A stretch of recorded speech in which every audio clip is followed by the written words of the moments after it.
the guidelines require regular VAPT and API security. So how can SMEs manage this without large teams? So Okay. it will be great to give some light on what is VAPT and what is API security. So maybe a little bit on that, and then we can talk, a little Okay. bit on that.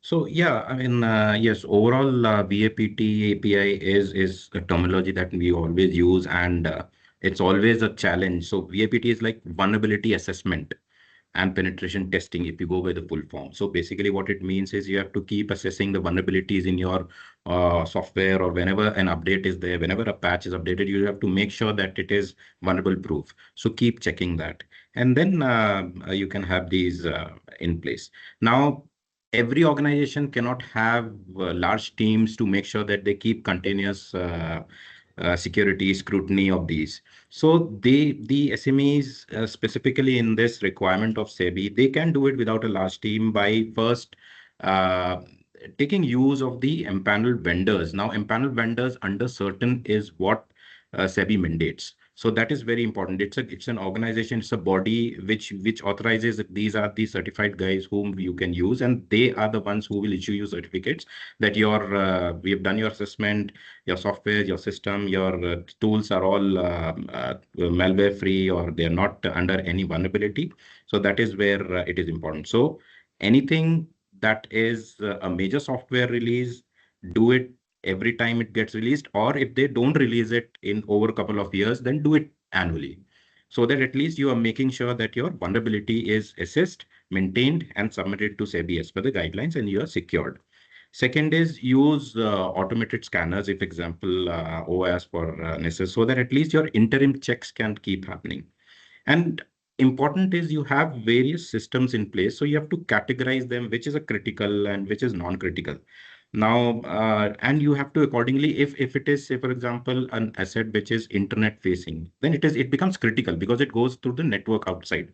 So you have to conduct VAPTs more regularly. So focus on those which have core applications, which are more internet facing because their network, outside network is there. So have those as prioritized.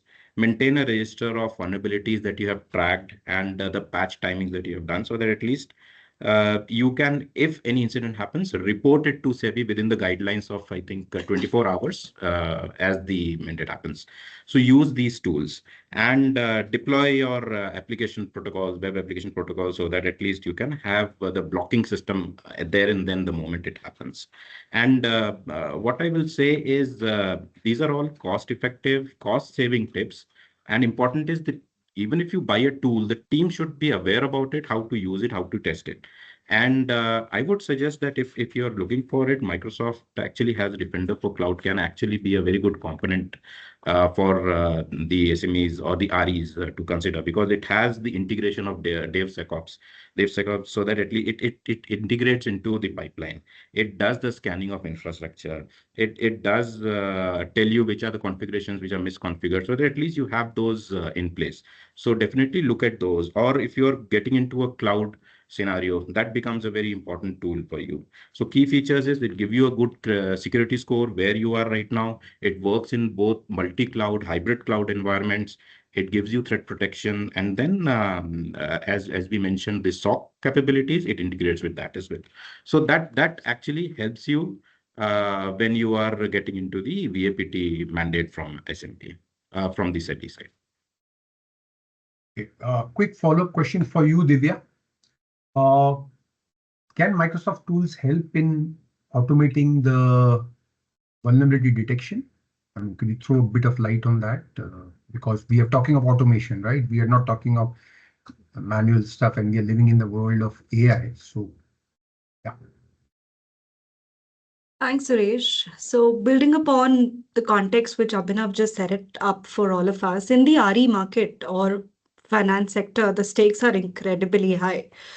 Uh, if we talk about offices, branch offices, remote offices, we could definitely have these machines which are left unpatched. And all of these vulnerabilities are something which attackers are waiting to go ahead and attack.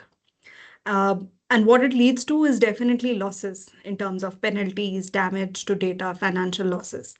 So We had the traditional vulnerability models wherein we do manual scans, we do the periodic audits that Abhinav just spoke about. Uh, that today would just not be enough. That would not just be enough with today's threat landscape and the sophistication that the attackers have empowered themselves with. Now, how do we automate this process? How do we stay ahead of the curve? So that's where Microsoft's tool come in. One of the most beautiful tool there is the Defender for Endpoint.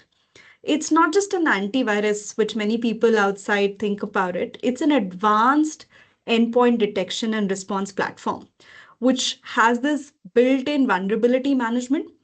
And let me talk about what makes it powerful for the audience today. The Microsoft Defender for Endpoint would continuously scan for misconfigurations. You don't need separate agents or manual scans for it. It would use the risk-based prioritization.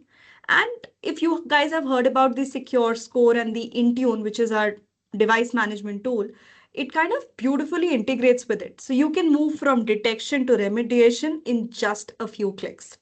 In fact, let me share an example. There was a healthcare in India which had these 50,000 endpoint machines across branches, remote employees, and their biggest challenge was to do manual patching, which used to take them 30 days or more, which definitely left them, exposed most of the time.